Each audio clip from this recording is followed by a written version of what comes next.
Hello and welcome to another episode of Hollywood Wargaming, how to build box set infantry for bolt action. And today we are going to be looking at the US faction and how to build the 30-man box sets for the United States Army. And this video will essentially cover all of the active US box sets, including the Marines, the US Infantry, and also the Airborne troopers. Because, for the most part, there's not a whole lot of variation in equipment that these models can take, and given that the US entered later in the war, they pretty much kept the same gear throughout. However, much like the late war German box sets, we are going to have some pretty unique builds with the US faction based on the equipment and doctrines they use in the bolt action rule sets. First of all, much like the Germans, the US have a lot of equipment that is unique to their faction and is represented in their own unique rules that other nations don't have access to in the game. And the most notable example of this is going to be the Browning Automatic Rifle, or BAR, which has its own unique sets of rules and does not count as an assault rifle, but rather a rifle with a 30-inch range and 2 shots. And at just 5 points, this is a pretty phenomenal upgrade that gives assault rifles and light machine guns a run for their money. On top of that, the US is going to boast larger squad sizes, much like the Soviet Union, and you are going to have that firepower maneuverability characteristic that is going to feed in to how you field your US troops. And this, of course, is the special rule that allows US infantry to move and fire rifles without suffering a -1 to hit penalty. And that is a massive bonus to US infantry, one that greatly increases the utility of your average rifleman and makes BARs all the more appealing. However, that is going to degrade the utility on submachine guns and light machine guns, as that assault rule appeal from the submachine guns is no longer in effect here, and at 20 points, you can equip 4 US GIs with BARs for the price of 1 M1919 LMG. But if you're a fan of the Thompson, fear not, the SMGs are still cheaper than the BAR, and you do get to benefit from the Tough Fighter special rule, so they are still worth taking in a lot of scenarios, especially when you have your limits as to how many BARs you can field during certain periods of the war.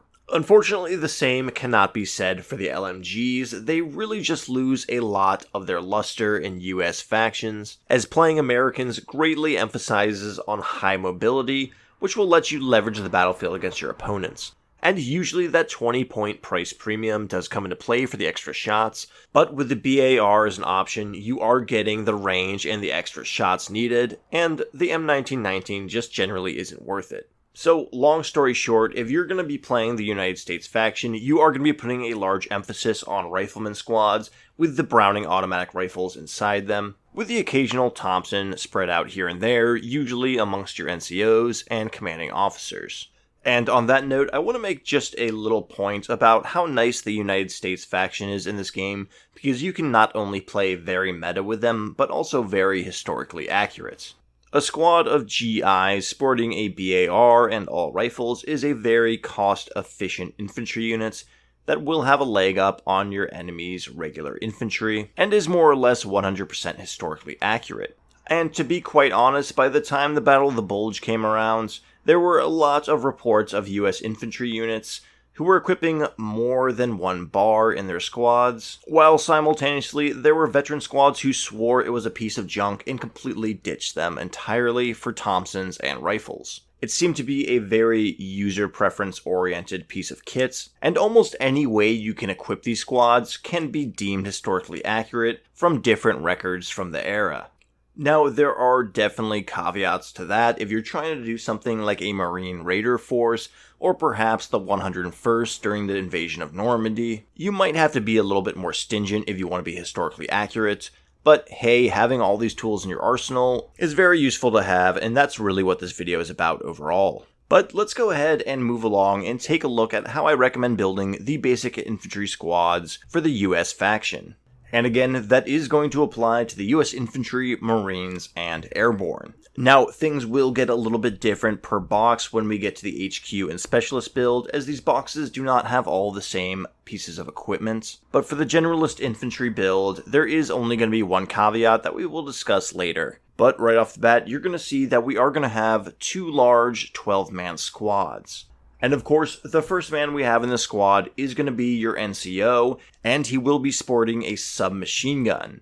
And here on this infograph, I do have the Thompson submachine gun.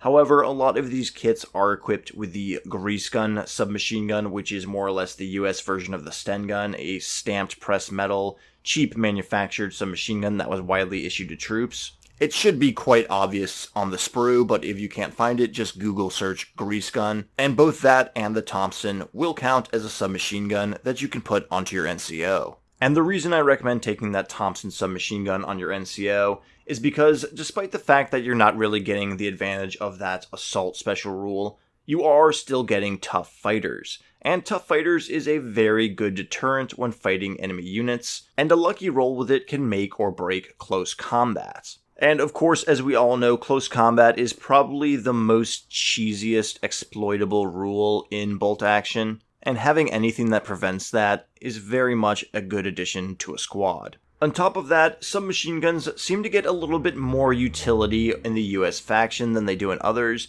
because you're not taking those turns where you stop and fire your rifles in order to get a more optimal to hit roll. US forces are very comfortable advancing across the field and laying down firepower, which means your Thompsons aren't going to be sitting back in those certain scenarios where other factions would rather levy their rifle shots against the enemy. So it very much is a welcome addition here, and if you do plan on playing some very melee-heavy opponents, such as a Japanese player per se, I would consider even maybe doubling down on the submachine guns per squad. But that is going to give us 9 riflemen, and that is quite a lot of rifle-toting infantry, and the simple reason behind this is because US riflemen are more effective than other riflemen. Basically, their fire maneuverability national characteristics is emblematic of the M1 Garand's semi-automatic firing, which was rare in the era. And as I've already mentioned previously, it is a core mechanic for the US and maybe their biggest trait they have. And take my word for it when I say that you will notice a difference on the battlefield when using large US rifleman squads. And after that, we are going to be having the 2 Browning automatic rifles, or BARs, in each squad, for reasons which I already explained.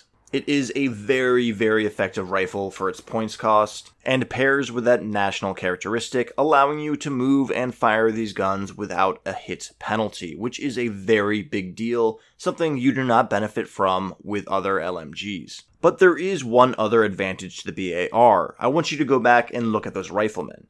Not a single one of them has an ammo can indicator beneath it, meaning there is no loaders for the BAR. The BAR has a box magazine, and in bolt action, there is not another crew member who is required to become the loader. So all 9 of those riflemen will be firing their shots along with both BAR members. That's 13 shots that do not suffer movement penalties at 24-inch range. If you get closer, that jumps up to 15 shots with the submachine gun. You also will find yourself in those scenarios where your BAR is within half range at 15 inches, and you get a little bit better to hit statistics. And believe me when I say that from first-hand experience on the receiving end of multiple squads of this build, this is the optimal US infantry squad build, be it regular or veteran infantry. Throw another submachine gun in there on a close quarters maps with a melee-focused enemy, and you have an even more lethal squad. And at 12 men, this is a very hard squad to chew through.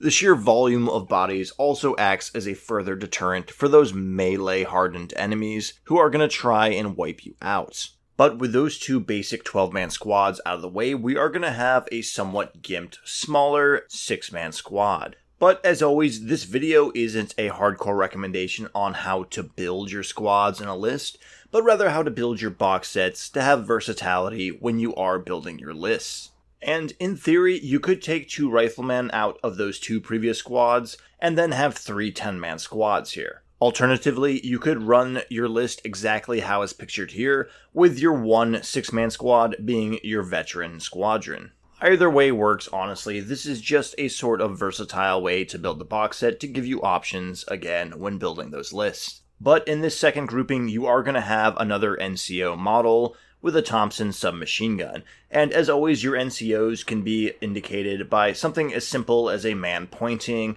or perhaps a guy throwing a grenade, or holding a pair of binoculars. I would recommend saving all peaked caps, although I don't think the US has peaked caps for your officers, as it helps them stand out a little bit more on the battlefield. But after that, we are going to have a squad mate who is basically going to be your squad corporal sporting another Thompson submachine gun. Now, like I said earlier, there are going to be occasions where you're going to want to beef out your squads with extra Thompson submachine guns if you know you're going to be playing a smaller table, a more urban table, or a densely populated, melee-focused jungle field. And having a few extra SMGs to sprinkle into your lists here and there are always nice to have. The key is to not go overboard with it. And I suppose now is a good time to bring up shotguns, as both the US Infantry box and the Marine Corps box set do have shotguns in them.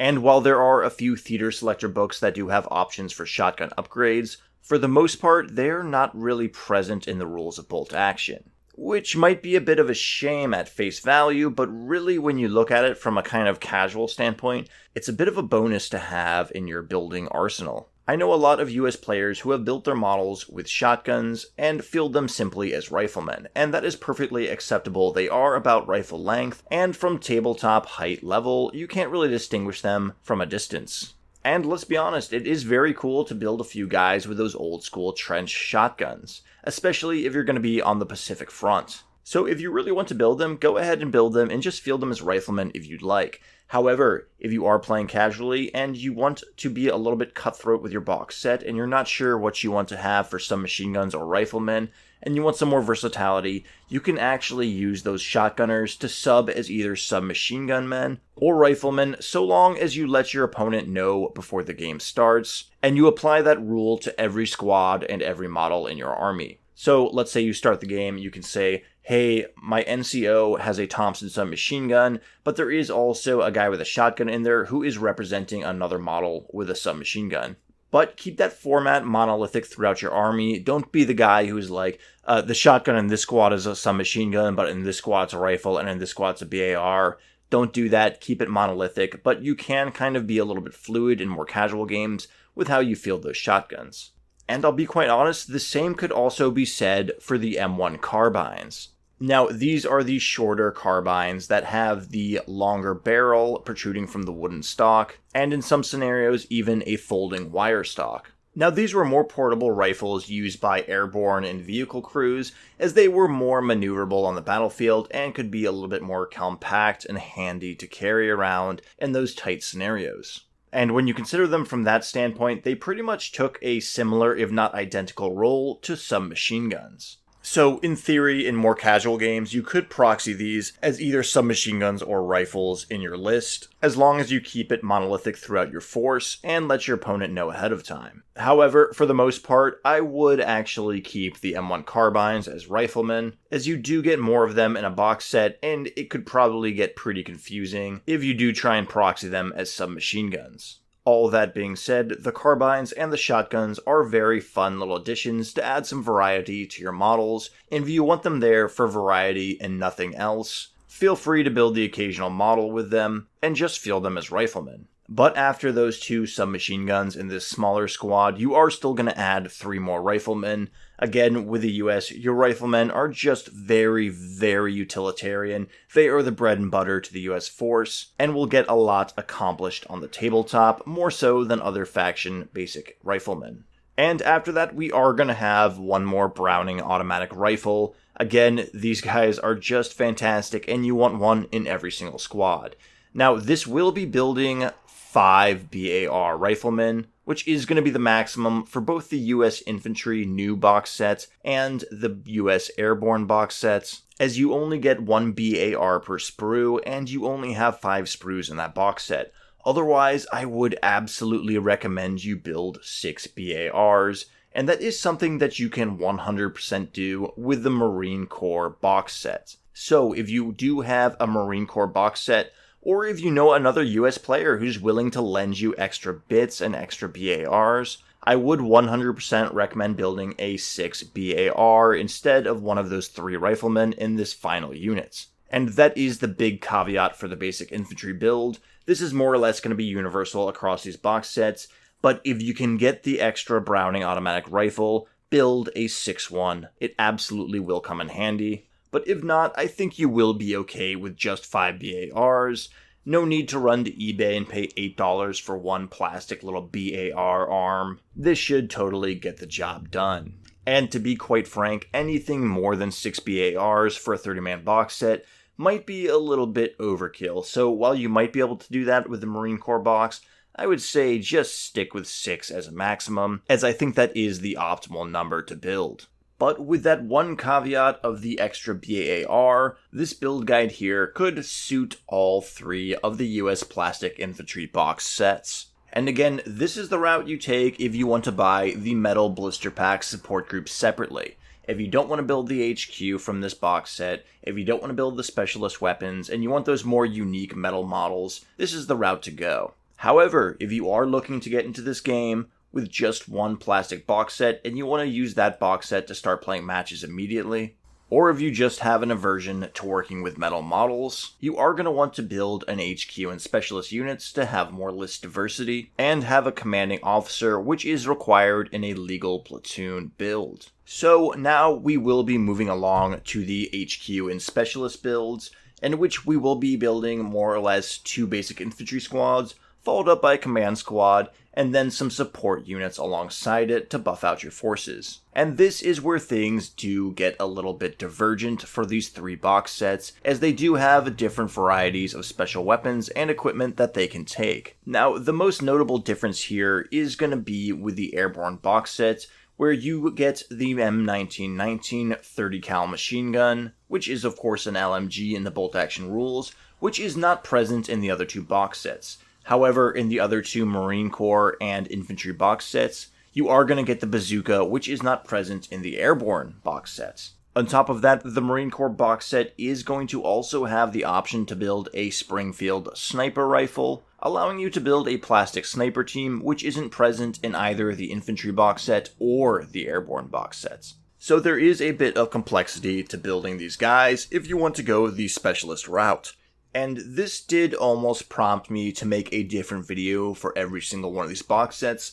However, I did realize that they more or less followed the same structure, as you will see as this video goes on, with just slight tweaks and variations with the extra guys you build after your 2 infantry squads and command squad. But let's go ahead and start with the least complex of these builds, and that is going to be the HQ and specialist build for the US Airborne box set. And here you are going to have 2 basic rifleman squads that follow a very similar principle to the previous slides. However, these are going to be 10-man squads rather than 12, sporting a NCO with a submachine gun, be it Thompson or grease gun, followed up by 7 riflemen, of course with M1 Garands or perhaps the M1 carbines or even shotguns if you wish, and 2 men with the BARs. That will give you a relatively lethal and very mobile squad of infantry that will very much suit your US list building needs, and can easily be built off of or interchanged if you wish to expand on your collection. And of course, these 2 infantry squads are going to be present in all recommended builds for the HQ and specialists for all 3 Airborne, Infantry, and Marine Corps box sets. This is very much the lockstep recommended loadout for a US infantry squad. And after that, we are going to have our 3-man command squad. And as always, command squads get free weapon upgrades, so we are going to be giving them all Thompson submachine guns for free. That's 9 points of weapon upgrades you can optimize for free, turning an HQ unit into a somewhat lethal little powerhouse of close arms firepower. However, as always, you will often find yourself fielding your HQ as a 2-man squad to get that small team special rule, meaning that extra submachine gunner can go into one of your 10-man rifle squads to pad out their ranks and give them a little bit extra close quarters firepower. And as always, you are going to want to have your NCO waving a pistol around or pointing like a boss, because NCOs just love running into battle waving pistols around. Now, the 1911's cool. It's not quite as cool as perhaps a Luger or that Soviet or British revolver, but it is a nice little signifier for your officer. Fortunately, we do have a lot of submachine guns on the US sprues that are holstered with one arm or carried underslung, and you can totally have him pointing a pistol while holding an SMG at his side, giving him that awesome hero pose that you want from your commanding officer. But here I would like to make special note. I have seen people cheese the US faction and equip an entire 3-man command squad with BARs. Now, you cannot do that. That is not a rule in the Bolt Action or Armies of the US book. And to my knowledge, it isn't present in any of the campaign books either. Correct me if I'm wrong in the comments below, but I've seen that pop up on the subreddit for Bolt Action, and it's just straight up cheating. Yes, I know the Germans can do that with assault rifles, but BARs are not assault rifles. They are very large squad support weapons, and no commanding officer is going to be going into battle with that equipment. Now, I'm not saying it didn't happen, but it's just very unrealistic and against the rules in Bolt Action, so end of story, we're closing the book on that topic. Do not do that. But overall, for that top half of the screen you have in front of you right now, that 2 10-man squad followed by the 3-man command squad is going to be the basic build suggestion template for all 3 of the box sets, be it Airborne, Marine Corps, or Infantry. And that will leave you with 7 extra models to build support teams and extra infantrymen from. Now, unfortunately for the Airborne, the only support teams that you're going to be getting here is going to be that M1919 30 cal machine gun. And really, that machine gun can either be thrown into a basic infantry squad to function as an LMG, or fielded on its own with 2 extra men next to it to operate as an MMG support team. Now, if you're trying to be meta here, I'm not really condoning fielding this as either of those. I'm really not a fan of LMGs in the US faction. They just don't really mesh with their high mobility playstyle. But I am a firm believer that you should try and make use of most, if not all, of the equipment in your kits, as it is going to give you a little bit more list diversity to keep your list building options from getting stale as time goes on. And as a new player, it is going to allow you to experiment with different weapons and tactics, allowing you to learn what playstyle best fits you. So I would recommend building 1 Browning M1919, followed up by 1 loader alongside him. And I would actually recommend for that loader to be carrying the M1 carbine, as it is that lighter rifle variant that was used by a lot of support and echelon units. But after that, I would recommend just building 1 small squad of 5 men, with 1 submachine gunner, 3 riflemen, and of course 1 more BAR. This is going to act as just a nice little pool of additional models in which you can draw from should you have the extra points for a small squad, or if you wish to flesh out those 2 larger squads with more models or more specialized weapons. And out of the 3 box sets, this is probably going to be the simplest, least interesting, and honestly maybe the least effective box set builds in terms of HQ and specialist builds, as you really just don't have a lot of options here, and lacking that bazooka really does hurt the US Airborne plastic box set for me, as cool as it is.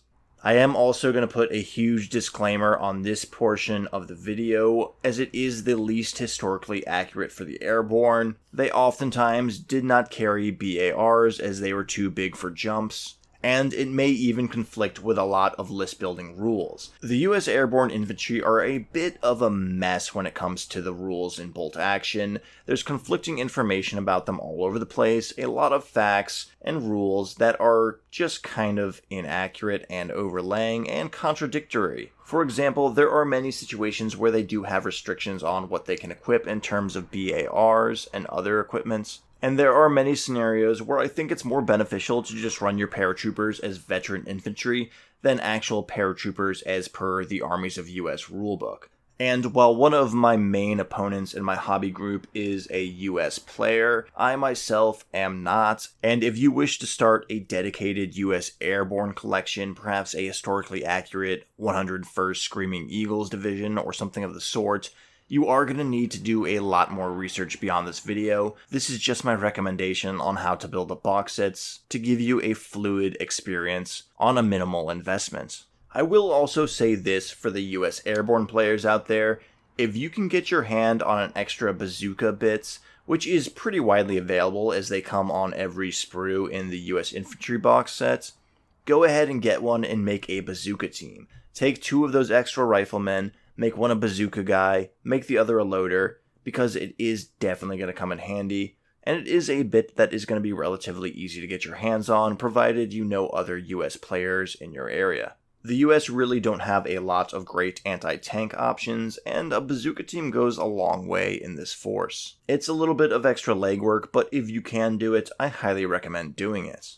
However, that is going to wrap up the US Airborne, and that will move us along to our next, slightly more complex HQ and Specialist build for the basic Infantry box sets. Now, take note, this is the new Infantry box set. There is an older Infantry box set, and the way to tell the difference here is whether the weapons are free-floating and you have to basically glue them into the hands of the models, or whether they are molded and sculpted into the hands and arms of the models themselves. The newer set is going to have those sculpted hands with complete weapons, which gives it a much more natural and fluid look, and doesn't give you that awkward old-school bolt-action grip where your guys just kind of look like they're holding onto toothpicks. And that is the box set I would recommend going with, not just for aesthetics, but I think it also gives you a lot more weapon options, especially when it comes to the BARs. But if you do wind up with one of those old-school US infantry sprues, I would actually recommend following the Marine build guide for that box set, as the Marines actually have a sort of half and half sprue, where there are arms with weapons sculpted into them, but there are also free-floating arms with the old-school US weapon sprue. But nevertheless, this is going to be the HQ and Specialist build for the new Infantry box set for the basic US infantry forces. And as you see, we have the exact same top line as the previous slide that we are going to see throughout these HQ and Specialist builds, with 2 10-man squads in the 3-man HQ squad, followed up by one specialist support team that is going to be the bazooka. Now, like I said, the bazooka is readily available in this box set, but I would only recommend building one, as you can only field one per platoon. And let's be honest, the bazooka is iconic. You must have one in your US collection. But as always, that is going to be accompanied by a loader, and again, I would recommend making that loader a rifleman with the M1 carbine for previously stated reasons. And after that, once again, we are going to have a pretty similar extra little pool of infantrymen. This is going to be one group of 5 infantrymen with the SMG, 3 riflemen, and the BAR. Again, this is something that you can either draw on to beef up your other squads, or just make its own small little 5-man veteran squad should you have the extra points. And while these may seem superfluous for these small 30-man box set builds, when you start collecting more models, this extra pool that you can draw from is going to become very, very useful and utilitarian for your collection overall. But as you can see here, this is more or less identical to the last slide, just with a slight swap out with that special weapons team being a bazooka instead of an LMG. But hey, you know what? If you're a US infantry player, and your friend has the US Airborne box set, and you guys want to swap some weapons, go ahead and trade him a bazooka for one of his M1919s, and go ahead and make an M1919 team. Why not? It's good to have it in your list, especially if you like small support teams and playing perhaps more fluffy, non-competitive lists. But of course, if you're a little bit more concerned about winning matches, maybe skip over that. And that is going to push us along to our final box set build here, and that of course is going to be the Marine Corps. And as I mentioned earlier, the Marine Corps is a pretty interesting sprue because you're kind of going half and half with the old style of gluing weapons from separate sprues into your model's hands, alongside with other arms that already have the weapons sculpted into them. And while I'm still not a fan of those older janky sprue systems, it does give you a lot of versatility here. And of course we're going to have the same exact top line here with that 2 10-man squad followed by the 3-man command squad, all sporting the same weapons as the last 2 slides. But you are going to see that we're going to have a bazooka team here with the bazooka man and his loader, followed up by actually a sniper team, as we do get that Springfield sniper rifle with a scope on that sprue. And of course, we are going to give him a spotter/loader teammate, which can be represented with another model alongside him, perhaps holding binoculars or pointing, or simply just holding a rifle. As always, I would recommend the carbine for this spotter, but a pair of binoculars would also allow you to use this spotter as a forward air observer or artillery observer should you want to try it. Just be aware that the forward air observer is quite a fickle asset. But with 2 special weapon teams instead of just one, we are going to have a smaller pool of models to pull from, and I just went with 1 SMG, 1 rifleman, and 1 BAR here. As always, this is just going to be a nice little collection to have. It's not going to do as good a job as fleshing out your other infantry squads, but when you start collecting more models, it is going to give you a little bit more versatility in that regard. And at the end of the day, you could even take that sniper and his spotter and throw them into the squad as regular riflemen, and all of a sudden, you once again have that 5-man squad that we saw in the previous 2 slides. And that really is a good example of the flexibility of Bolt Action's rule systems, and how you can sort of proxy other models into squads, and have them serve as a sort of dual duty in your model collection. And with the Marines complete, that is going to wrap up all 3 box sets, whether you want to build basic infantry squads or headquarters and specialist units alongside your infantry. But if you guys have any suggestions or experience with the US faction and squad building below, go ahead and leave your comments. Just remember that this isn't really a guide on how to field your models, but rather how to build your box sets to get the most bang for your buck. And I will say that alongside with the late war Germans, having the US box set builds is one of the more complex videos I've had to do, as the US box sets are a bit more unique than other factions and how they interact with the rule systems. So it is with great pleasure that I wrap up this video, as I do believe new players in the game do need a little bit more assets when handling how to build factions like the US or late war Germans that again have a lot of unique equipment options to them and how they interact with the game rules. So if you guys enjoyed this video, please leave a like. If you want to see more content like this, consider subscribing and turning on notifications. And as always, until next time, take care.